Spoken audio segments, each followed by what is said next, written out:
Welcome to the Blue Collar Nation podcast, the podcast dedicated to making the lives of home service professionals better.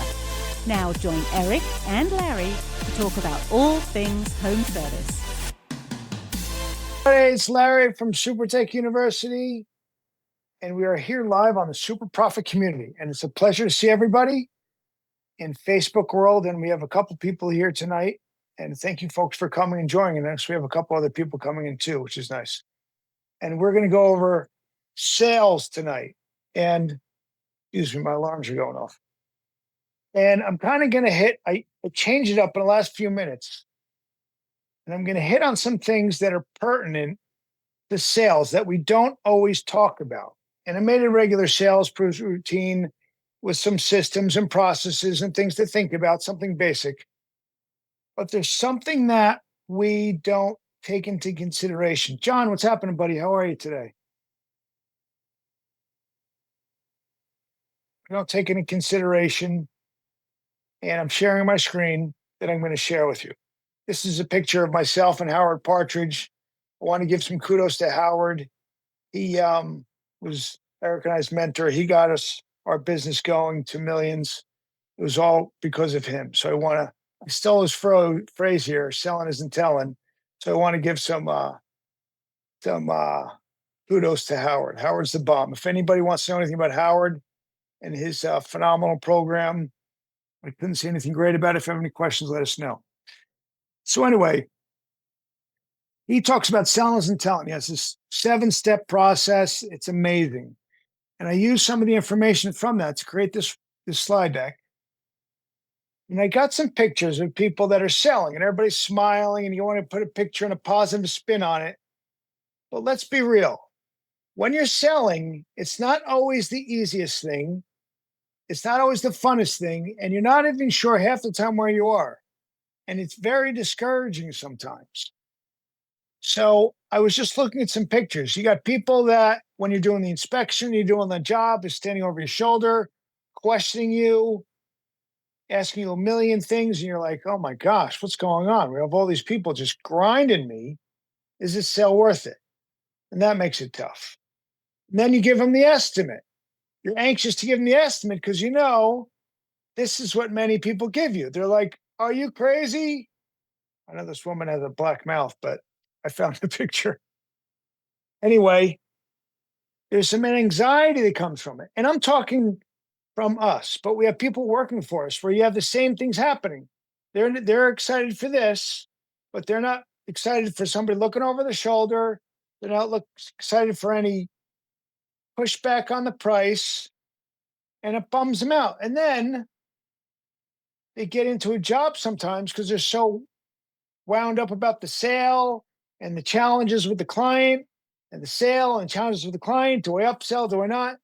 They forget how to do the job sometimes. And then they're calling you up, asking all kinds of questions. You're like, you know how to do this. What's wrong with you? Oh, Mrs. Jones is watching over my shoulder. Oh, I'm worried the price is going to be so high. She's not going to want to pay. Oh, I'm worried about this. Oh, I'm worried about that. And it comes down to the sell. And these are a lot of the anxieties that our team has, that we have sometimes. Because we send people out to do a job. And this is another picture, somebody looking over it. Do a job. And hey, listen, man, while you're out there, make sure you get a couple upsells because Mrs. Jones is probably going to want some other things. And I'm talking honest and ethical upsells. Don't get me wrong. Mrs. Jones is going to want some other things done around her house. So here's like a 10-part checklist. Go around her house and make sure she doesn't need any. If it's an HVAC system, if you're a plumbing system, or even if you're installing a sign, there might be some more things you can add on to it, right? We've got Beth that does signs here. They have all these things that are in the back of their mind that are causing them anxiety, and it causes them problems.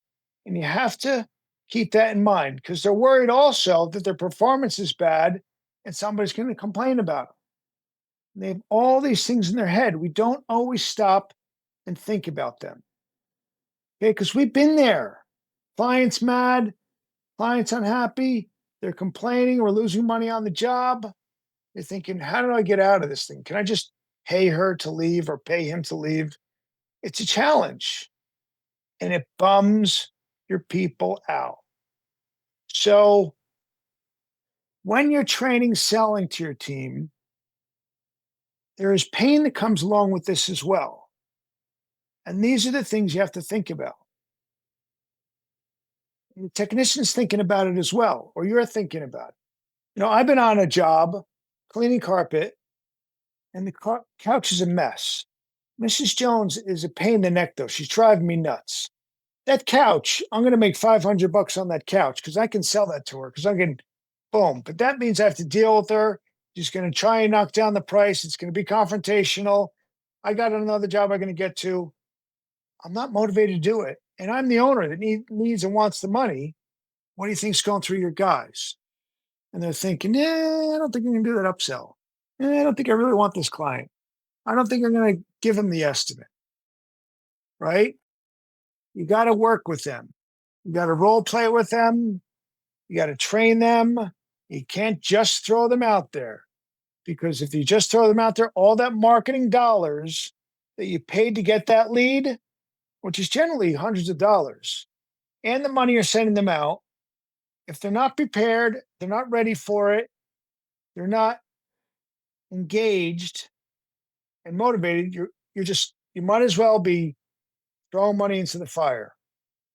So that being said, you've got to do these things with your team. And I'm not even getting into this presentation, but the things that I'm going to go over, you really need to focus with your team so that they don't feel like these other people did. Okay.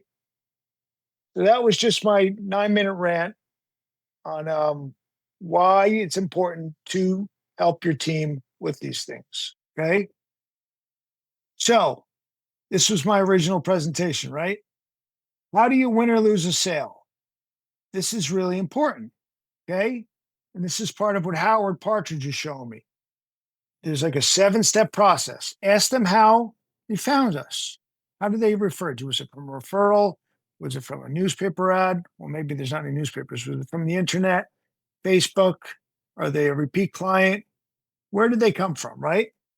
And then you want to create an emotional connection. And you can do that from how they found us, right? You create an emotional connection. You can also do that by looking in the house, looking at the walls, saying, oh, you have a beautiful family. Oh, there's a picture of a lighthouse. I love lighthouses. Okay. You're building credibility, right? And then when they show you the problem that needs to be done, you perceive the problems, right? And I'm going through this real quickly because many people know how to do this, but these are the steps you want to train your team. They perceive their problems. This is when you're listening. What's the problem, Mrs. Jones? Tell me what's going on. You're taking notes. You're playing the role of somebody that's listening. Okay, and then you outline the solutions. And this is what we can do for you, Mrs. Jones. This is what you're going to need done. This is the carpet you need cleaned. This is the pipes you need fixed. This is the HVAC system. And you figure out all the solutions, whatever you're going to fix. And then you share with them the investment. Hopefully it's in packages. Packages generally sell better. If you don't do packages, that's fine. We always talk about packages work much better. And then you could have objections, right? What type of objections are you getting? Is it price? Is it you're not be able to get there fast enough? Whoop. Is it that you need their husband there? We're going to go over a couple of them here. But are these things trained? Let's go back here. Are you going through these things, role playing with them, working with them, training them on this process? It's very important because if you're not, and you're not working on yourself when you're going out, you don't have a sales book, you don't have a system, you're throwing money out the window. You don't want to do that. Okay. And you have to send somebody out that's prepared because it's not a way to do business. We all get silly in some ways. We're not doing things properly. Okay. And how do you win or lose a sale? You got to teach them this too. You didn't make an emotional connection. You didn't build credibility. You didn't listen to the problem. You emailed the estimate. Oh my gosh, it's the worst thing in the whole world. Twice in this last week, 2 people turned around their business in the last month by not emailing the estimates. When you're on site, You don't email the estimate. What's up, Jeff? How are you today? You Living don't email. blessed. Wonderful. It's a beautiful thing. We got blessed people all over the place. Greg's got a sign that says pray hard. So cool. Um, you don't email the estimate. You give the estimate on site. If you email the estimate, you lose your value. The percentage of closing that sale drops dramatically.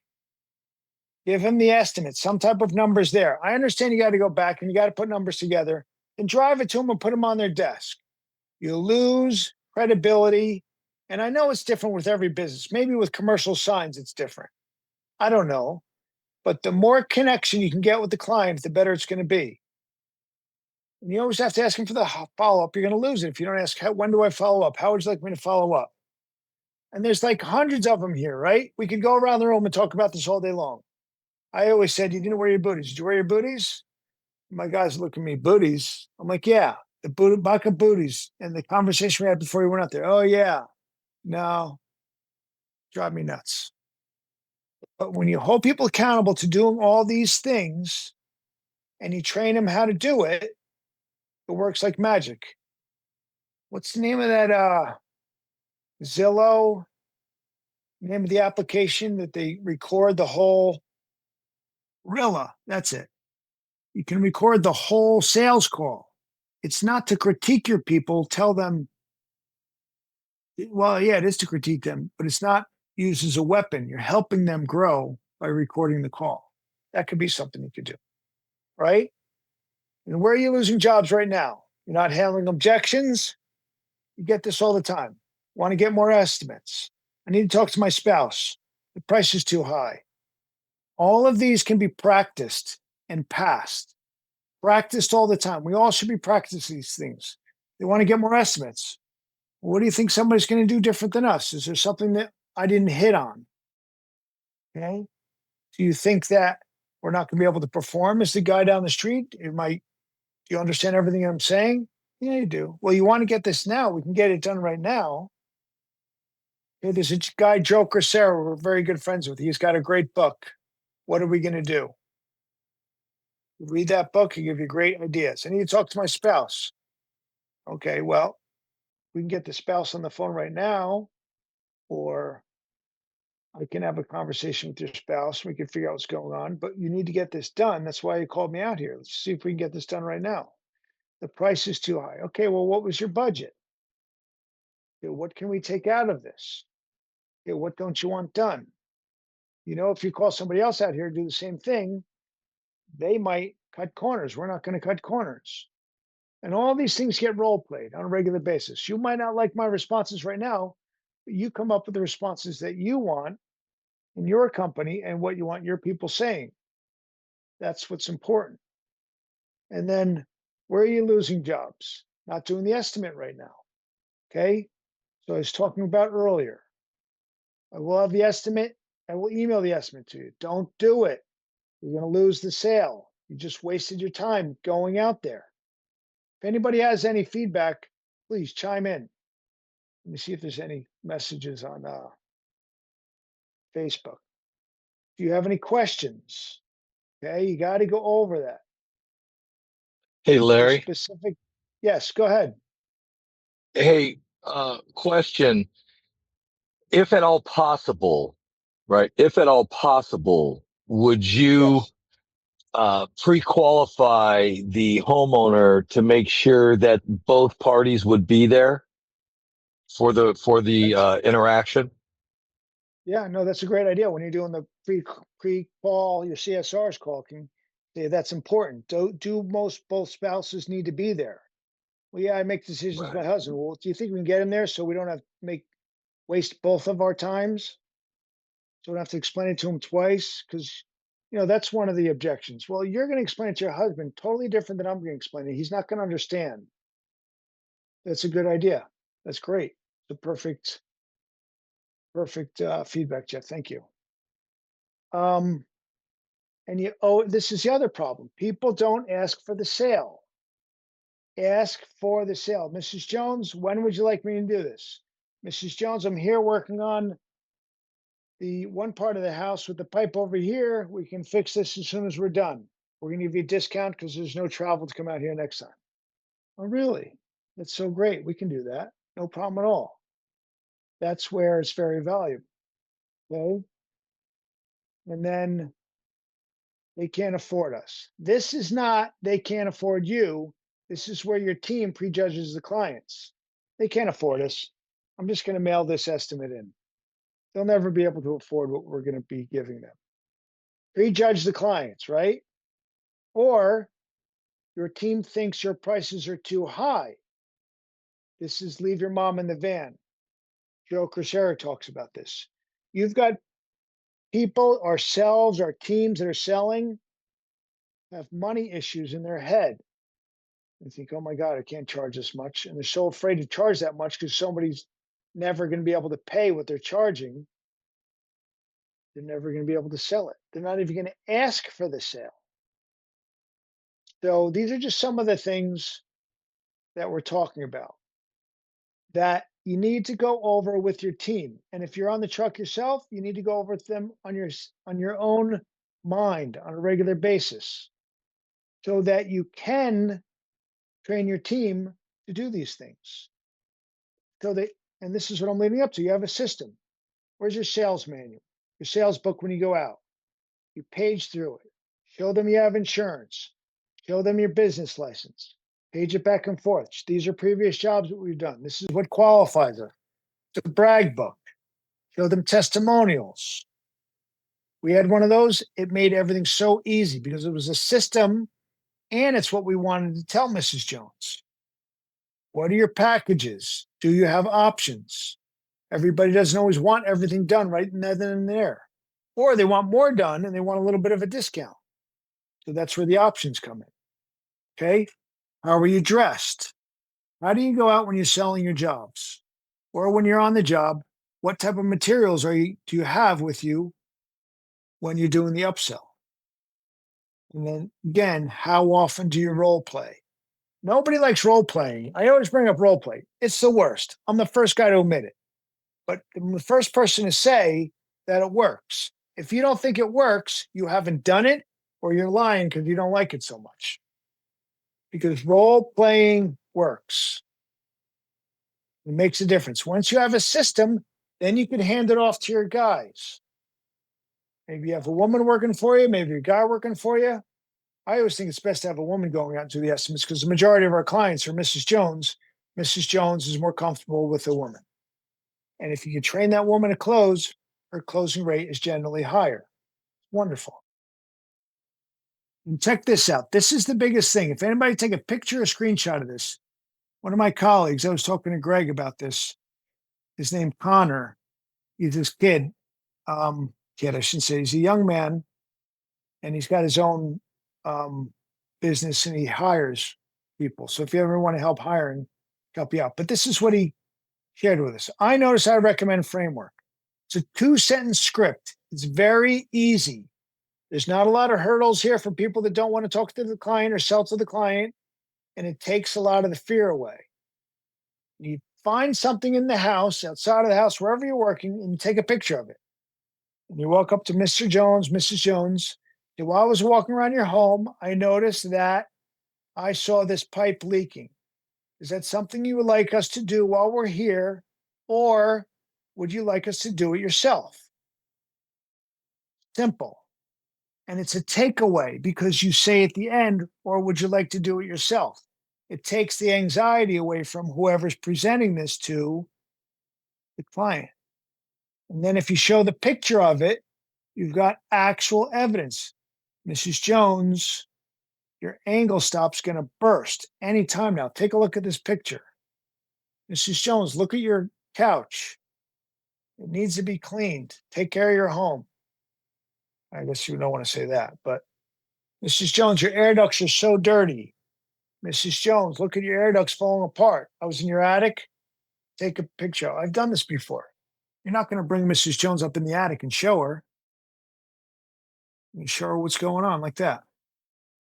So this is a really amazing framework that Connor shared with us. So please That's what I would suggest to use it. This wasn't the best slide. Evaluate your life by learning how to sell. Only 50% of businesses always sell, not out of business, but you sell it to somebody that's in business. And then again, Howard Partridge, sales is helping people make decisions that are good for them. And again, Howard was our mentor, and he works with Zig Ziglar, the Zig Ziglar company, and he's a great guy. So anyway, I hope everybody enjoyed that. Thank you for listening to the Blue Collar Nation podcast. For more information about Eric and Larry and Supertech University, please visit us at supertechu.com. That is supertechu.com.